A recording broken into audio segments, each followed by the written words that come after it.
Hi, this is Bob Kelley with Hepure. I hope you are enjoying this virtual conference and that you are staying healthy and safe. So before I begin my summary of this poster, I'd like to first say I'm not an expert in green and sustainable remediation. However, I've been very interested in. I've followed the SURF and ITIC groups, the EPA and state initiatives, but I've not found it in my practice as a provider of remediation solutions to be a factor in either the design, initial design, and or the choice of a remediation design in any of the projects that I've worked on. I've also been interested in how ZVI, an amendment that I do a lot of work with, might fare in any kind of detailed analysis. I think it would have a very small environmental impact. It is proven very effective for remediation. It's a recycled product with minimal emissions or byproducts, so I would think it would look very good under any kind of analysis. However, I'd like to get your opinion, so I've created some polls that I've put on our booth, and I would hope that you could go there and participate in those polls. I've also created a list of references that I've read along the way that you might be interested in.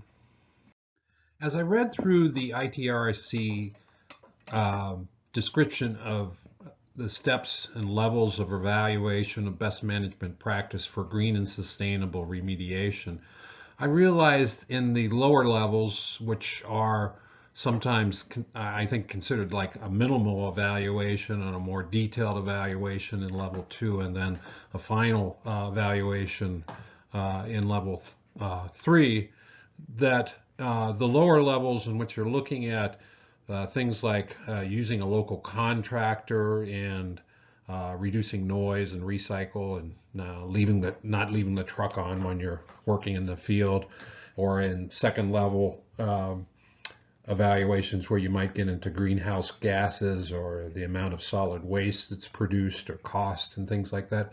To look at ZVI and its actual value as an amendment and a green and sustainable remediation, you would have to look at a more complex third level analysis in which you're looking at things such as the life cycle and footprint of the chemicals that you're using. And as a recycled product and that has minimal byproducts and emissions, that it would look a lot better than, say, a manufactured chemical in those types of evaluations. Of course, nothing can be sustainable if it's not effective. I am showing an example of a large site that I worked on that had multiple plumes. 9 of those sites were treated with ZVI. That ZVI was pneumatically emplaced because of the low permeable nature of the formation. That allowed us to get the context that we needed to get effective treatment. Here I'm showing one of the larger, more challenging sites and showing the position of the injection points as well as the concentration of the TCE in the initial plume and the plume after 2 years of treatment.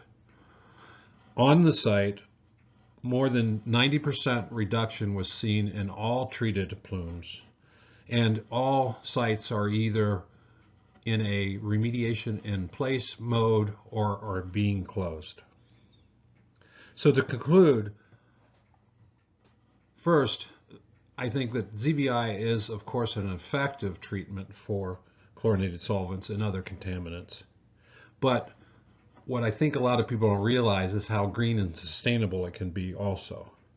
So I'm hoping to see in the future that this can be more of a driver in your choice of amendments and can allow us to have a more green and sustainable remediation effort. So there's more detail on the poster. I hope you can take a look at that. I want to thank you for your interest in listening to this description. And I've left my contact information here. If you have any more questions, please give me a call.